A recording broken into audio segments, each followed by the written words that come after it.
أما بعد فأعوذ بالله من الشيطان الرجيم بسم الله الرحمن الرحيم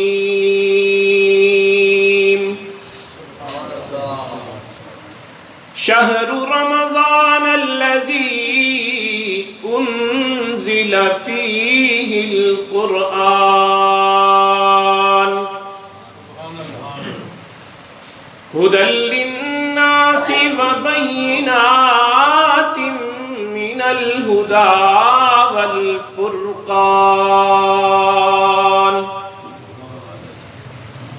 صدق الله خالقنا العظيم وصدق رسوله النبي الكريم ونحن على ذلك لمن الشاهدين والشاكرين والحمد لله رب العالمين۔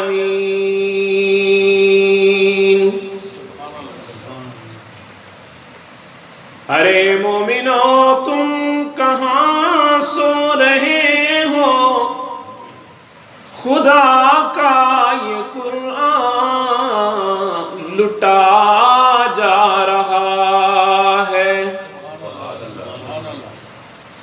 ارے مومنو تم کہاں سو رہے ہو، خدا کا یہ قرآن لٹا جا رہا ہے۔ مدینے سے آواز یہ آ رہی ہے، مدینے سے آواز یہ آ رہی ہے، یہ در در کی ٹھوکریں کیوں کھا رہا ہے۔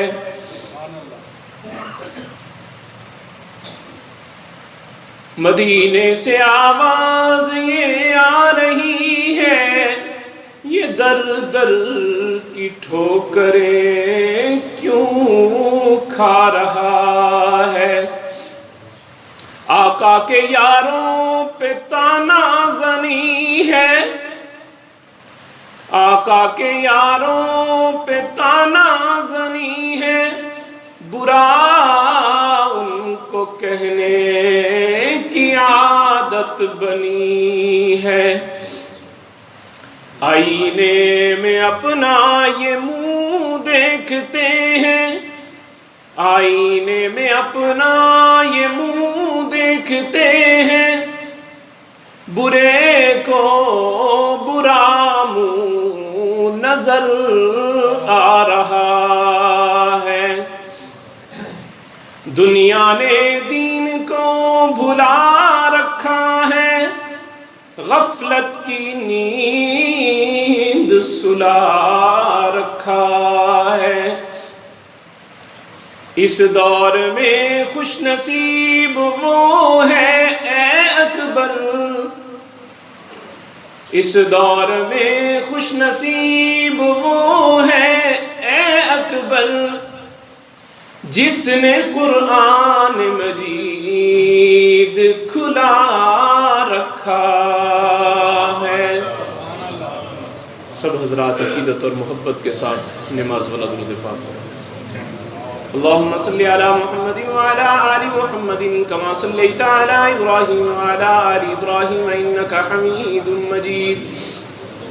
اللهم بارك على محمد وعلى آل محمد كما باركت على إبراهيم وعلى آل إبراهيم إنك حميد مجيد۔ گرامی قدر سامعین، معزز حاضرین، بزرگوں، دوستو اور نوجوان ساتھیوں، رب العالمین نے کلام مقدس میں ارشاد فرمایا کہ شہر رمضان الذی انزل فیہ القرآن، یہ رمضان کا مہینہ وہ مہینہ ہے جس میں رب العالمین فرماتے ہیں انزل فیہ القرآن، اس میں ہم نے قرآن کو اتارا ہے۔ میں یوں کہوں تو بیجا نہ ہوگا کہ قرآن ایک ایسی خوبصورت کتاب ہے اور ایسا خوبصورت کلام ہے کہ جو مکہ میں آیا تو مکہ مکرمہ بن گیا، مدینے میں قرآن آیا تو مدینہ منورہ بن گیا۔ یہ قرآن لے کے آنے والا سید الملائکہ بن گیا، اور جس پر یہ قرآن اترا وہ سید الانبیاء بن گیا، اور جس امت پر یہ قرآن اترا وہ خیر الامم بن گئی۔ یہ قرآن رحمت ہے، اور قرآن جس پر نازل ہوا ہے وہ رحمت للعالمین ہے۔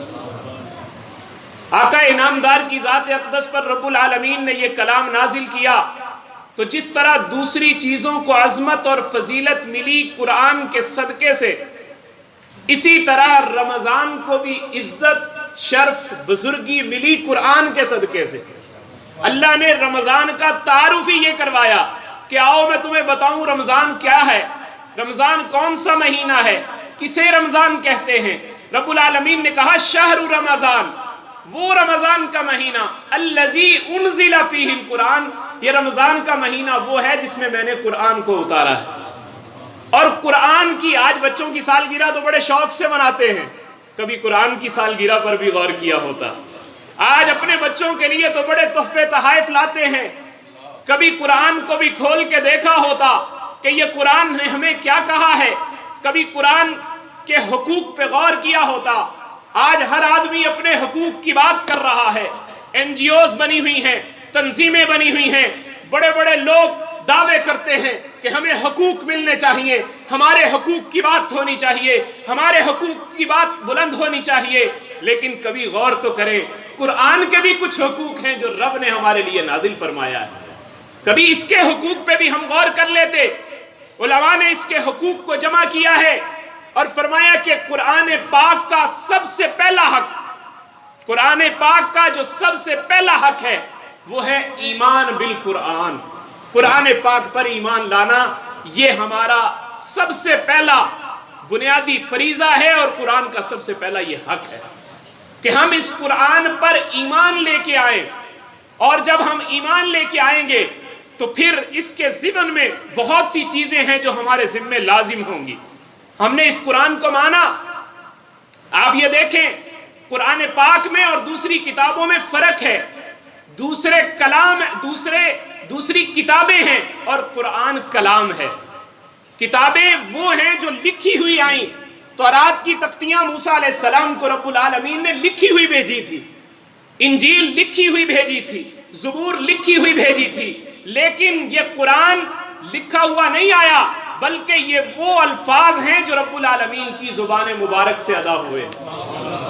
کائنات کو پیدا کرنے سے 2000 سال پہلے رب العالمین نے اس کتاب کی 2 سورتوں کی تلاوت فرشتوں کے مجمع میں کی، تو فرشتے بھی عش عش کر اٹھے، کہا مولا وہ کون سے خوش قسمت لوگ ہوں گے جن کو آپ یہ کلام عطا فرمائیں گے، وہ کون سے خوش قسمت لوگ ہوں گے جن کو آپ یہ کلام عطا فرمائیں گے۔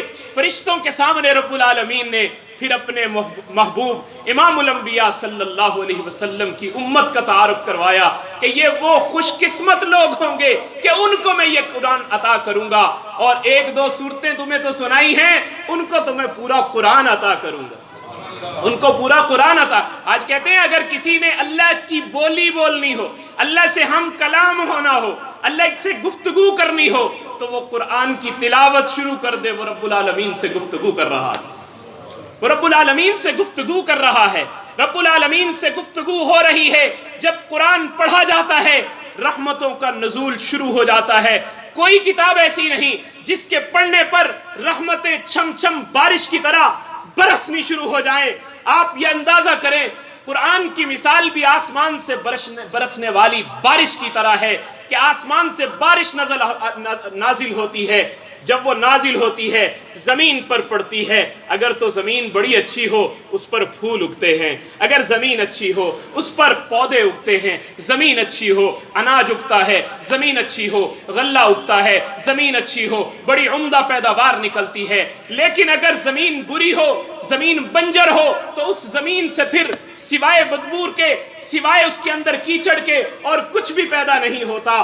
قرآن کی بارش آسمان سے نازل ہوئی، جب نازل ہوئی ابو جہل کے دل پر بھی نازل ہوئی، لیکن وہاں کیچڑ تھا۔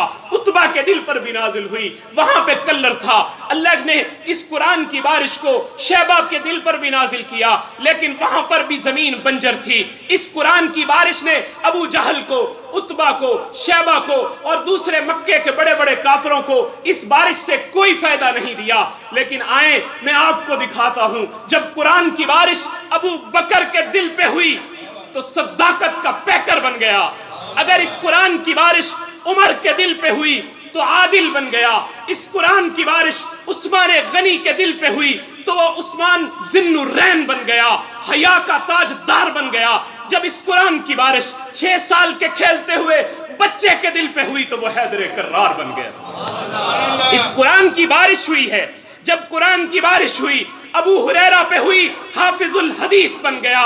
عبداللہ ابن مسعود پہ ہوئی، مفسر قرآن بن گیا۔ حضرت حنظلہ کے دل پہ قرآن کی بارش ہوئی، غسیل ملائکہ بن گیا۔ جس پہ قرآن کی بارش ہوتی گئی ان لوگوں کے دلوں کو اللہ چمکانا شروع کر دیتے ہیں اور وہ چمکنا شروع ہو جاتے ہیں۔ یہ قرآن کی بارش ہے۔ جب دل کا پیالہ سیدھا ہو، اگر پیالہ الٹا پڑا ہو، چھم چھم بارش جتنی مرضی برسے ایک قطرہ بھی پیالے کے اندر نہیں آئے گا۔ اگر اسی پیالے کو آپ سیدھا کر کے رکھ دیں، جب بارش برسے گی وہ پانی سے بھر جائے گا۔ جب ہم اپنے دل کے پیالے کو قرآن کے لیے سیدھا کر دیں گے، مولا میں نے اپنا دل تیرے قرآن کے لیے پیش کر دیا ہے، میرے دل کے اندر اپنے قرآن کی محبت ڈال دیجئے، میرے دل میں اپنے قرآن کی الفت ڈال دیجئے، میرے دل میں اپنے قرآن کے ساتھ لگاؤ اور محبت ڈال دیجئے، تو پھر اللہ اپنے بندے کے دل کو قرآن کی محبت سے بھرپور فرما دیتے ہیں۔ میرے آقا نے فرمایا، امام الانبیاء صلی اللہ علیہ وسلم نے ارشاد فرمایا، فخر الانبیاء صلی اللہ علیہ وسلم نے ارشاد فرمایا، لوگو جس دل کے اندر اللہ کے قرآن کا کوئی حصہ محفوظ نہیں ہے، اللہ کے قرآن کا کوئی حصہ محفوظ نہیں ہے، وہ دل ویران گھر کی طرح ہے۔ جس طرح ویران گھر کے اندر آپ دیکھیں گے مکڑی جالے بن دیتی ہے، حشرات الارض اپنا بسیرا کر لیتی ہیں، کیڑے مکوڑے وہاں پر چلے جاتے ہیں، گرد و غبار وہاں جمع شروع ہو جاتی ہے۔ جس طرح خالی گھر کے اندر ساری کی ساری چیزیں اپنے ڈیرے جما لیتی ہیں، اسی طرح جس گھر میں، جس دل میں اللہ کا قرآن نہ ہو وہاں پر شیطان اور اس کے چیلے بھی اپنا ڈیرا جما لیتے ہیں۔ وہاں پر دنیا کی غلط خواہشات اور خواہشات کے ساتھ اس کی جتنی غلاظتیں ہیں وہ ساری کی ساری اس کے ذہن میں چلنا شروع ہو جاتی ہیں۔ حقیقت میں بنیادی وجہ کیا ہوتی ہے؟ وجہ یہ ہوتی ہے کہ ہمارا دل اللہ کے قرآن سے خالی ہوتا ہے۔ تو اللہ ہمیں اپنے دل کو قرآن سے منور کرنے کی توفیق نصیب فرما دے، اللہ ہمیں قرآن سے لگاؤ نصیب فرما دے۔ اللہ کے نبی علیہ السلام نے ایک مرتبہ حضرت ابو ذر سے کہا، اے ابو ذر ادھر آ، تجھے ایک بات بتاؤں، میرا محبوب جب بات کرتا تھا خدا کی قسم موتی جھڑتے تھے۔ میرے محبوب کی ایک ایک بات سننے کے بھی قابل، عمل کرنے کے بھی قابل، اتباع کے بھی قابل۔ اور جب میرے محبوب نے حضرت ابو ذر کو بلایا، اے ابو ذر میں تجھے ایک بات بتاؤں، کہا یا رسول اللہ ضرور بتائیے۔ میرے محبوب نے دیکھا کہ ابو ذر کے دل کا پیالہ بڑا سیدھا پڑا ہوا ہے، آج میں اس میں ڈالوں گا کچھ نہ کچھ ڈل جائے گا۔ ابو ذر نے اپنے دل کا پیالہ سیدھا کر کے کہا یا رسول اللہ میں حاضر ہوں، ارشاد فرمائیے۔ کہا ابو ذر اگر صبح کو گھر سے نکلے شام تک قرآن کی صرف ایک آیت یاد کر لے، فرمایا اللہ تجھے 100 رکعت نماز نفل پڑھنے سے بھی زیادہ اجر عطا فرمائیں گے۔ میرے بھائی کیا مشکل ہے ایک آیت قرآن کی سیکھنا، اور ایک آیت کے سیکھنے پر اللہ رب العزت 100 نفل پڑھنے سے بھی زیادہ۔ آج ہم صرف تسبیحات تک محدود ہو گئے، آج ہم صرف تسبیحات تک محدود ہو گئے، آج ہم نے صرف تسبیحات کے اوپر زور دیا، اور اگر ہم نے پڑھی بھی زیادہ سے زیادہ یاسین پڑھ لی، جمعے کے دن پڑھا زیادہ سے زیادہ سورۃ الکہف کو پڑھ لیا۔ نہیں میرے بھائی، قرآن کے ساتھ تھوڑی سی محبت، تھوڑا سا تعلق۔ یہ قرآن عمل کی کتاب تھی، یہ قرآن اللہ نے ہمیں دیا تھا، اس قرآن کا کچھ حق تھا ہمارے ذمے، ہم اس کے حق کو بھول گئے ہیں، ہم نے اس کے حق کو فراموش کر دیا ہے۔ یہ قرآن اس لیے نہیں تھا کہ ہم اس کو اپنے طاقوں میں سجا دیں، ہم اس کو اونچی الماریوں میں سجا دیں، یہ قرآن اس لیے نہیں تھا، بلکہ یہ قرآن تو عمل کی کتاب تھا، اللہ کی طرف سے ساری کی ساری چیزوں کو لے کے آنے والا تھا۔ اس قرآن کے الفاظ کو ملائیں حرف بنتے ہیں، حرف کو ملائیں جملے بنتے ہیں، جملوں کو ملائیں کلمے بنتے ہیں، کلموں کو ملائیں آیتیں بنتی ہیں، آیتوں کو ملائیں تو آپ رکوع بنتے ہیں، اور رکوع کو ملا لیں تو آپ سورتیں بنتی ہیں، سورتوں کو ملائیں تو آپ یہ دیکھیں گے کہ پورے کے پورے پارے بنتے ہیں، ان پاروں کو ملائیں تو پورا قرآن بنتا ہے، پورا قرآن بنتا ہے۔ اس قرآن کی آپ ایک ایک آیت پر غور کر لیں، ساری دنیا کی کتابوں میں رد و بدل ہو گیا، لیکن یاد رکھیے گا جتنی کتابیں آئیں سب بدل گئی، لیکن قرآن آج سے محبوب علیہ السلام کے دور سے آج تک ایک حرف کی بھی قرآن کے اندر تبدیلی واقع نہیں ہے۔ جب سے نازل ہوا ویسے کا ویسا، اور جن لوگوں نے اس قرآن کو بدلنا چاہا اللہ نے ان کو بدل کے رکھ دیا۔ جنہوں نے قرآن کو بدلنا چاہا ان کی نماز بدل گئی، جنہوں نے قرآن کو بدلنا چاہا ان کی اذان بدل گئی، جنہوں نے قرآن کو بدلنا چاہا ان کی زندگیاں اللہ نے کوڑا کرکٹ کا ڈھیر بنا دی کہ میرے قرآن کی طرف نظر اٹھائی تو تمہیں بدل کے رکھ دوں گا۔ یہ قرآن میرے محبوب پر نازل ہوا تھا، اس وقت بھی محفوظ تھا، قرآن آج بھی محفوظ ہے۔ قرآن چیلنج کرتا ہے، قرآن کا چیلنج ہے کہ اس وقت بھی اس میں کوئی تبدیلی نہیں تھی، آج بھی اس کے اندر کوئی تبدیلی نہیں ہے۔ سپارے بنے، 7 منزلیں بن گئی، اس قرآن کے 14 سجدے ہیں، اس قرآن کے اندر 114 سورتیں اللہ رب العزت نے نازل کی ہیں، اس میں 558 رکوع رب العالمین نے نازل کیے، 1771 مدیں ہیں، 1274 شدیں ہیں، 3,21,250 حروف ہیں۔ یہ حروف نہیں ہیں بلکہ میرے محمد الرسول اللہ کی سیرت کے پروف ہیں۔ اللہ نے قرآن اتارا ہے، میرے محبوب پہ اتارا، اور انا نحن نزلنا الذکر وانا لہ لحافظون کا ساتھ دعویٰ کیا، میرے محبوب تو نے پریشان نہیں ہونا، میں نے نازل کیا ہے، اس کی حفاظت بھی میں خود کرنا جانتا ہوں، اس کی حفاظت بھی میں خود کرنا جانتا ہوں۔ حجاج بن یوسف بڑا ظالم جابر آدمی تھا، لیکن اللہ نے اس سے بھی خدمت قرآن کا کچھ کام لیا، اعراب قرآن پہ لگائے۔ عربوں کو تو اعراب کی ضرورت نہیں، زبروں زیروں کی، لیکن قرآن کے اعراب لگانے والا حجاج بن یوسف جب اعراب لگا رہا تھا، یہ خدمت کر رہا تھا، تو ایک وہ بستی، آپ کو یاد ہوگا سورۃ الکہف میں اس بستی کا ذکر ملتا ہے کہ وہ لوگ جس میں حضرت موسیٰ علیہ السلام اور حضرت خضر علیہ السلام گئے تھے، اور جا کر ان بستی والوں سے کہا تھا ہمیں کچھ کھانا دے دو، ہم مہمان ہیں، تو بستی والوں نے انکار کر دیا تھا۔ وہ بستی کے کچھ یہودی اکٹھے ہو کے حجاج بن یوسف کے پاس آئے، بڑے تحفے تحائف دیے، اور ساتھ کہنے لگے ایک چھوٹی سی درخواست آپ سے کرنا چاہتے ہیں، آپ اپنے قرآن کی خدمت کر رہے ہیں، ہماری ایک درخواست کو مان لیں۔ پوچھا کیا کہتے ہو، کہو۔ کہنے لگے بس ایک درخواست ہے، قرآن پاک میں سورۃ الکہف میں جہاں آتا ہے فَأَبَوْا أَن يُزَيِّفُوهُمَا، جب موسیٰ علیہ السلام خضر علیہ السلام اس بستی میں آئے، انہوں نے لوگوں سے کہا کہ ہمیں کھانا دیں، ہم مہمان ہیں، ہم مسافر ہیں، بستی والوں نے کھانا دینے سے انکار کر دیا تھا۔ اس وقت سے لے کے آج تک، اور آج سے لے کر قیامت تک ہمارے قبیلے کی رسوائی ہو رہی ہے۔ خدا را آپ اتنا سا کام کریں، صرف با کا نقطہ ہٹائیں، ہٹا کر اسے اوپر لگا دیں اور ایک نقطے کا اور اضافہ کر دیں، جتنا مال چاہتے ہیں ہم ڈھیر لگا دیتے ہیں، لیکن آپ کو صرف اتنا سا کام کرنا ہوگا۔ اس نے کہا آپ میرے مہمان خانے میں بیٹھیں، میں آپ کی ضیافت کا انتظام کرتا ہوں۔ مہمان خانے میں بٹھایا، گھر کے اندر چلا گیا، جا کر رونا شروع ہو گیا، مولا آج میرے اوپر امتحان کا وقت آ گیا، آج میرے اوپر امتحان کا وقت آ گیا کہ میں نے بڑا تیرے صحابہ کے ساتھ بھی، تیرے نبی کے یاروں سے بھی بڑا ظلم کیا، میں نے بڑے بڑے گناہ کے کام کیے، لیکن ایک خیر کا کام میں کر رہا ہوں، مولا اس کی حفاظت کا ذمہ تو نے لیا ہوا ہے۔ یہ لوگ آج مجھ سے یہ بھی امید لگا کے آ گئے کہ میں اتنا اتنا ظالم آدمی ہوں، شاید قرآن میں بھی تحریف کر دوں گا، قرآن میں بھی تبدیلی کر دوں گا، مولا میری غیرت گوارا نہیں کرتی میں قرآن میں تحریف کر دوں، قرآن میں تبدیلی کر دوں، مولا مجھ سے نہیں ہوتا۔ تلوار اٹھاتا ہے، جا کر ان 10 لوگ تھے وہ یہودی، جو 10 لوگ تھے جو آئے تھے، ان سب کو لائن میں کھڑا کر کے ان کی تلواروں سے ان کے سر اڑا دیے، کہا جو قرآن میں تبدیلی چاہے گا اس کو ہم اس کی گردنوں کو جدا کر دیں گے، لیکن قرآن میں تبدیلی نہیں ہوگی۔ اللہ اپنے قرآن کی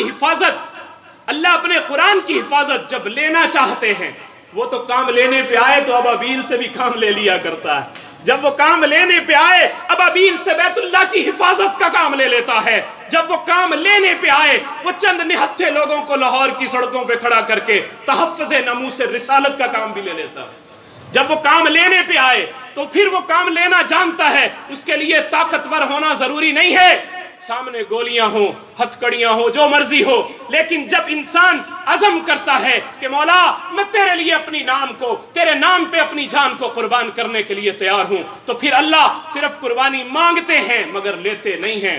یاد رکھیے گا، اللہ نے ہمیں زندگی کے اندر یہ قرآن کی نعمت دی ہے، اس قرآن کی نعمت سے اپنے آپ کو سرفراز کرنے کی کوشش کریں کہ یہ قرآن ہمارے اوپر اس کا کچھ حق ہے۔ پہلا حق یہ ہے کہ ہم اس قرآن کے اوپر ایمان لے کے آئیں، اور ایمان کے ساتھ ساتھ ہم اس قرآن کے ساتھ محبت کریں۔ اور یاد رکھیے گا، آقا علیہ الصلوۃ والسلام نے امت تک، صحابہ تک اس قرآن کو پہنچا کر اس قرآن کی حفاظت کی ہے، اور میرے آقا جبرائیل امین نے آقا تک پہنچا کے حفاظت کی، آقا نے صحابہ تک پہنچا کے حفاظت کی، صحابہ نے تابعین تک پہنچا کر حفاظت کی، علماء نے اس قرآن کی تفسیر کر کے حفاظت کی، اور محدثین نے احادیث کی روشنی میں اس قرآن کی حفاظت کی، اور مجتہدین نے اجتہاد کر کے استنباط کر کے اس قرآن کی حفاظت کی، اور جتنے دینی مدارس ہیں ان سب نے قرآن کو پڑھ کر پڑھا کر اس قرآن کی حفاظت کی۔ اللہ محتاج نہیں ہے، جب وہ کام لینے پہ آتا ہے تو اپنے بندوں سے پھر کام لے لیا کرتا ہے۔ اللہ کرے ہم بھی کسی نہ کسی درجے میں اس قرآن سے محبت کرنے والوں میں شامل ہو جائیں۔ اللہ کرے اللہ ہمیں ان لوگوں میں منتخب کر لے جن لوگوں کی قرآن سے محبت ہے، جن کی قرآن سے وابستگی ہے، جن کا قرآن سے محبت کا اظہار ہے، اللہ ہمیں ان لوگوں کے ساتھ شامل فرما دے۔ اور دوسرا قرآن کا حق فرمایا کہ دوسرا حق یہ ہے تعلیم قرآن، اپنے بچوں کو، اپنے آپ کو قرآن کی تعلیم دو، جتنا قرآن کے الفاظ پہ غور کریں گے، جتنا اس کی تعلیم کو حاصل کریں، اور یہ واحد کتاب ہے جس کے پڑھنے پر رب العالمین نیکیوں سے تمہارا دامن بھر دیتے ہیں۔ حضرت علی رضی اللہ تعالیٰ عنہ فرماتے ہیں کہ اللہ کے نبی علیہ السلام نے ارشاد فرمایا جو کھڑے ہو کر نماز میں قرآن کا صرف ایک حرف پڑھتا ہے، اللہ ایک حرف پر اس کو 100 نیکی عطا فرماتے ہیں، اور جو بیٹھ کر نماز کے اندر اس کا ایک حرف تلاوت کرتا ہے اللہ اس کو 50 نیکیاں ایک حرف کے پڑھنے پر عطا فرماتے ہیں۔ اور فرمایا کہ جو اس قرآن کو بیٹھ کر ویسے قرآن کو کھول کر باوضو ہو کر پڑھتا ہے، فرمایا کہ اس کو اللہ رب العزت 25 نیکیاں ایک حرف کے پڑھنے پر عطا فرماتے ہیں۔ اور اگر کوئی چلتے پھرتے جو قرآن کے الفاظ یاد ہیں ان کو کوئی پڑھتا رہتا ہے، رب العالمین ایک ایک حرف پر اس کو 10 نیکیاں عطا فرماتے ہیں۔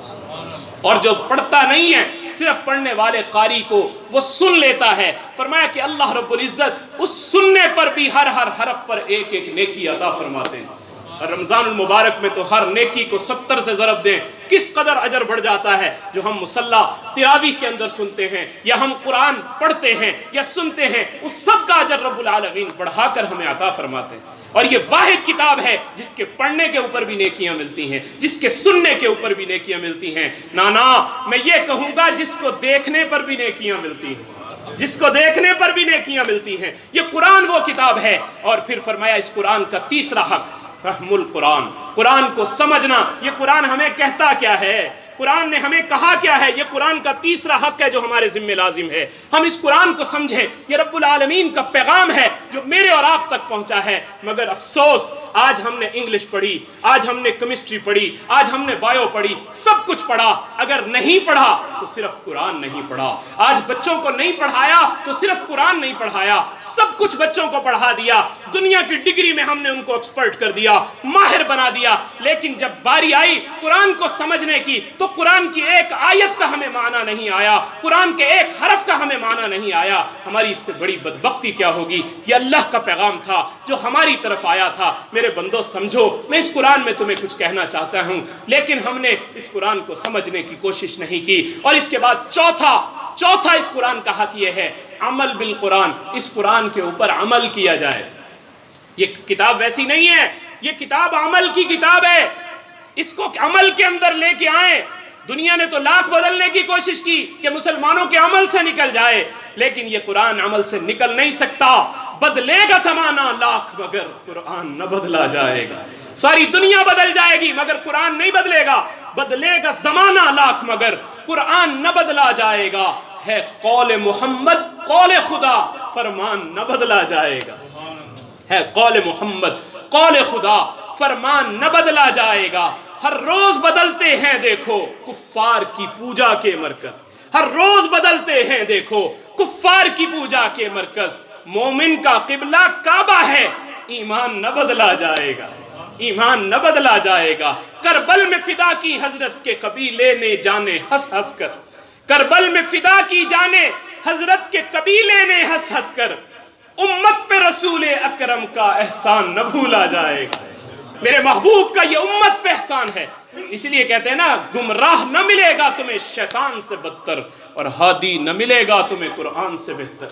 یہ قرآن ایسا ہادی ہے کہ جس کے ساتھ منسلک ہونے والے کو اللہ ہدایت عطا فرما دیتے ہیں۔ اور پانچواں اس قرآن کا حق یہ ہے، وقت مختصر ہے میں اپنی بات کو مختصر کرتا ہوں، اشاعت قرآن، یہ قرآن کا پانچواں حق ہے۔ یہ 5 حق علماء نے لکھے ہیں کہ ہم ان حقوں کو ادا کریں، اور اشاعت قرآن کے اندر تبلیغ دین بھی اشاعت قرآن میں آتی ہے، دینی مدارس کا نظام بھی اشاعت قرآن میں آتا ہے۔ جتنا ہم قرآن پاک کو سکھانے کا کام کر سکتے ہیں، اس کی آیتوں کو سمجھانے کا کام کر سکتے ہیں۔ ایک آیت مجھے سمجھ آ گئی، میں آگے دوسروں کو سمجھانا شروع کر دوں، یہ اشاعت ہے۔ یہ اشاعت قرآن بھی قرآن کا حق ہے۔ اللہ ہمیں اس حق کو بھی ادا کرنے کی توفیق نصیب فرمائے، اور اپنی زندگی کو ہمیں قرآن سے وابستہ کرنے کی اللہ رب العزت توفیق نصیب فرمائے، اور اس کے حقوق کو ادا کرنے کی توفیق